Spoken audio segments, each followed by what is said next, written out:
ನಟ ದರ್ಶನ್ ಅವರು ಜೈಲಿನಿಂದ ಯಾವಾಗ ಬಿಡುಗಡೆಯಾಗ್ತಾರೆ ಎಂದು ಅಭಿಮಾನಿಗಳು ಕಾದುಕೊಳ್ಳುತ್ತಿದ್ದಾರೆ. ಇನ್ನು 1 ವರ್ಷ ಅವರಿಗೆ ಜಾಮೀನು ಸಿಗುವುದಿಲ್ಲ ಎನ್ನುವುದು ಸುಪ್ರೀಂ ಕೋರ್ಟ್ ತೀರ್ಪಿನಿಂದ ಸ್ಪಷ್ಟವಾಗಿದೆ. ಆದರೆ ಅವರ ಕೇಸ್ ವೇಗ ಪಡೆದುಕೊಂಡು ಶೀಘ್ರದಲ್ಲಿ ಮುಕ್ತಾಯ ಮಾಡುವಂತೆ ಕೋರ್ಟ್ ಹೇಳಿದೆ.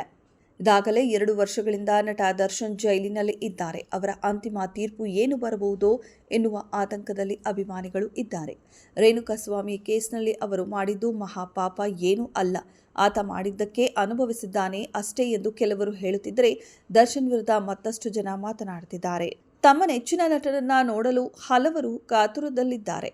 ಹಲವರು ದೇವರಲ್ಲಿ ಹರಕೆಯನ್ನು ಕೂಡ ಸಲ್ಲಿಸಿದ್ದಾರೆ.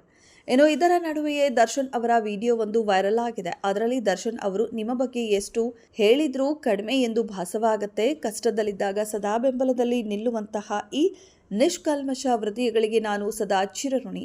ನಿಮ್ಮ ಪ್ರೀತಿ, ಪ್ರೋತ್ಸಾಹ ಮತ್ತು ಬೆಂಬಲವೇ ನನ್ನ ಜೀವನದ ನಿಜವಾದ ಆಸ್ತಿ ಎಂದಿದ್ದಾರೆ.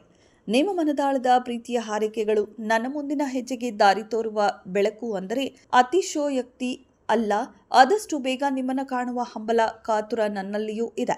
ನಿಮ್ಮನ್ನ ಪಡೆದಿರುವ ನಾನು ಧನ್ಯ ಎಂದಿದ್ದಾರೆ. ಕಳೆದ ಬಾರಿ ತಮ್ಮ ಹುಟ್ಟುಹಬ್ಬದಂದು ಅಭಿಮಾನಿಗಳು ತೋರಿಸಿರುವ ಪ್ರೀತಿಗೆ ಸೋಷಿಯಲ್ ಮೀಡಿಯಾದಲ್ಲಿ ಇದೇ ರೀತಿ ಬರೆದುಕೊಂಡಿದ್ರು ದರ್ಶನ್ ಅವರು.